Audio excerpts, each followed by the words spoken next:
Good morning, everybody. I am coming to you with a style of video that I don't think I have ever done before, which is to give you guys some insight of what my average day is like living as a digital nomad.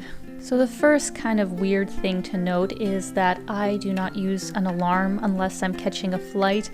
I have not used an alarm clock since I had a 9-to-5 sort of job about 10 years ago. So this is just one of the things that is great about being your own boss, is that overall you can get up whenever you want. I do, however, try to make my bed as soon as I get up because I'm kind of in the mindset that if I'm in a clean space that I will be more productive and it's just more inviting to be in. So it really starts with making your bed every single day. And the next thing that I always do is to have a large drink of water upon rising because our bodies are super dehydrated after a long night's sleep, and I find I just feel a lot better after that. Now the next thing I do, I'm not super proud of. It's something I'd like to change, but if I'm being honest, I do check my phone pretty quickly upon rising, just because with the time difference, all the messages come in, all the things I was waiting on from the day before usually come in to my morning. So usually I'll give myself about half an hour to just reply to the most urgent stuff, catch up on headlines, and just check social media.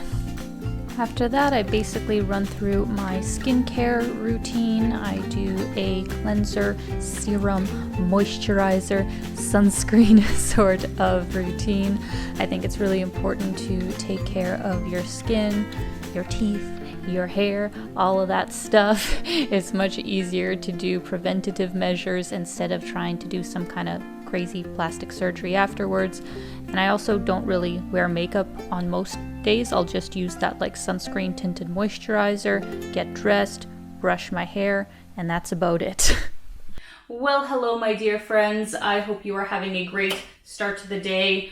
Welcome to my video of the day in the life of a digital nomad / travel YouTuber. I know some of you guys have been curious about what goes into doing this kind of job, and I think there's a lot of false assumptions of just how go and exciting travel day after exciting travel day. At least for me, it's not quite like that, and I would assume that for most travel YouTubers it's not like that, because there really is so much work that has to go into the behind the scenes sort of portion of having a channel.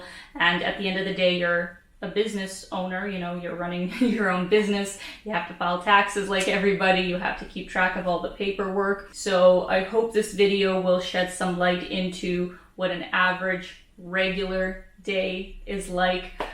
We are currently here in the beautiful city of Bitola in North Macedonia. I'm in this gorgeous apartment, and I thought I would just kind of take you guys through the average sort of things that I have to do in a day. But I hope you guys enjoy this video. Let me know what you think in the comments.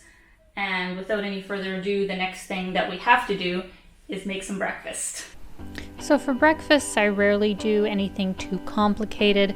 I always start things off with some kind of piece of fruit, and then being here, I found these weird little feta things. I don't even know what they're called, but they're pretty tasty, kind of similar to burek, and I make a cherry sauce with it, as well as a nice pot of coffee, because at the end of the day, I don't know how I would function without coffee.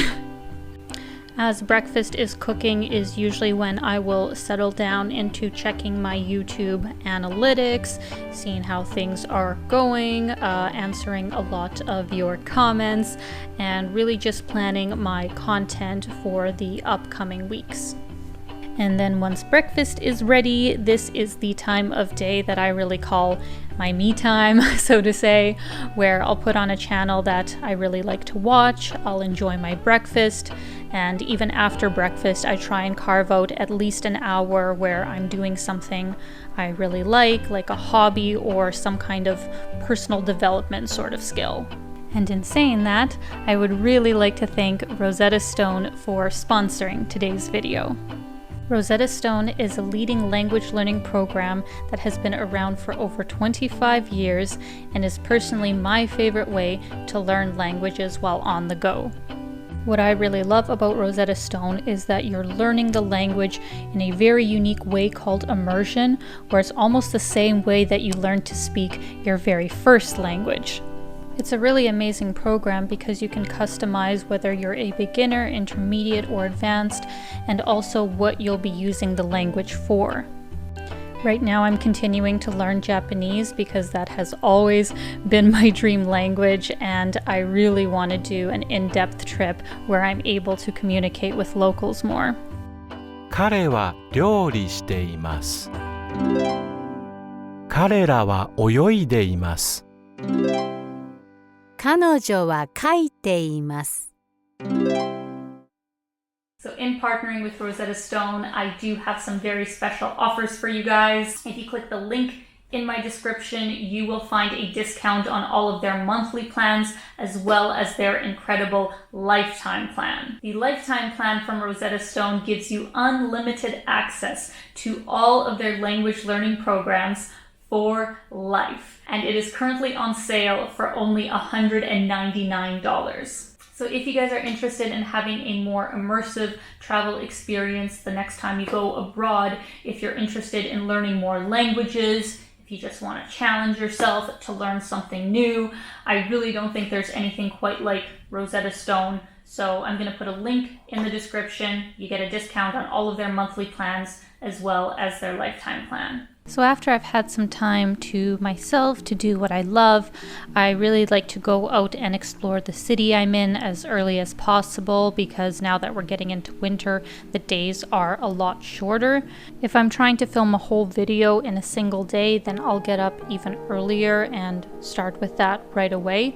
But I already had some footage filmed of Bitola, so I just thought we'd go for a little walk around the city. Bitola is the second largest city in North Macedonia with a population of almost 100,000 people. It is located in the southern part of the country, close to the border of Greece, and it is well known for its European style and its main street of Shirok Sokak. What I really liked about this city, alongside its amazing restaurants and shops, was that it had a very laid-back sort of energy, a really interesting cultural diversity, and I found the people to be extremely welcoming. Surrounding the city is also the beautiful national park of Pelister, where you can do some hiking and in the winter time some skiing and snowboarding. It's just a really great place to get away and relax and see a slower paced city here in North Macedonia. Another thing that I really enjoy doing here in Bitola is going for a walk in their city park, which is absolutely beautiful. And as a whole, I would say that a morning walk is part of my daily routine because I find it just clears my head. I get to breathe some fresh air, and especially in this autumn season, the leaves are absolutely beautiful. So I get a coffee to go for a little walk, and just enjoy the day.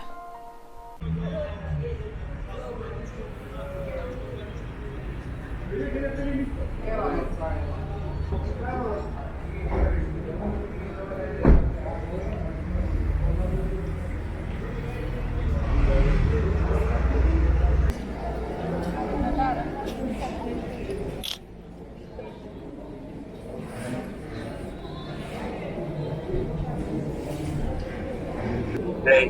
What's up? Wow, are you still sleeping? No, well, I'm kind of getting ready to go to work Yeah. here. Well, while I'm still on here, do you want to say anything to my YouTube audience? I'm vlogging my day, that's why I'm filming. Well, you're vlogging the day. Oh, Yeah, I'm showing well, people. I think you really got a good YouTube audience. And I know I sure enjoying all the live stream and the YouTube ones. Yeah. Like you're seeing some very fantastic scenery and meeting new friends and people all the time. Yeah. Yeah.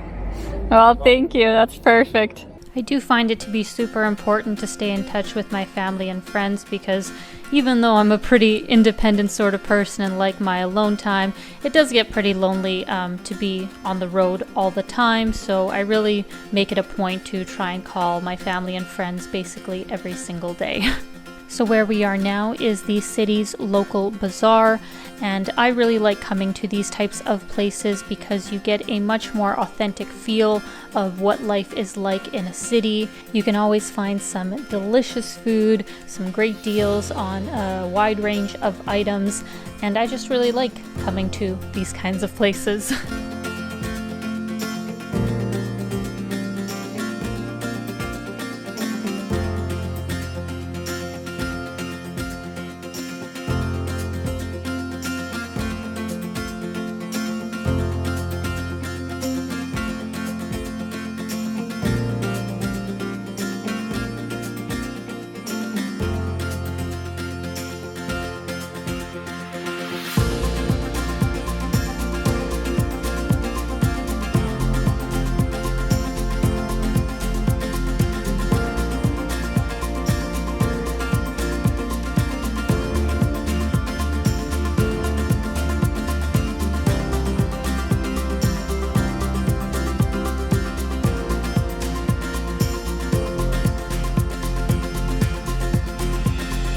So I did end up getting some delicious mandarins, and a whole kilogram was only $1 Canadian, and they were so good.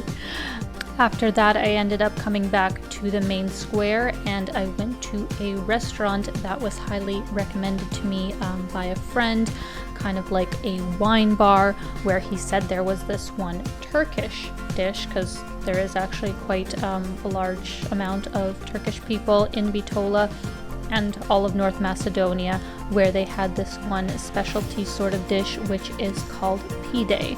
So I thought that I would give that a try. The wine in North Macedonia is absolutely delicious. The kind that I got here is the one that they're most known for, which is called Vranets. And then I also got a delicious salad, trying to be a little healthy. And then I also got the Turkish dish that was recommended to me, which I believe is pronounced pide. I may be wrong, but it's spelled P-I-D-E. And that as well was absolutely delicious. So since it does start to get dark so early here, I decided to get everything else to go, because usually that is going to be my supper very late, around 9 and 10. And this is around the time that I head back to my apartment and technically start my computer workday.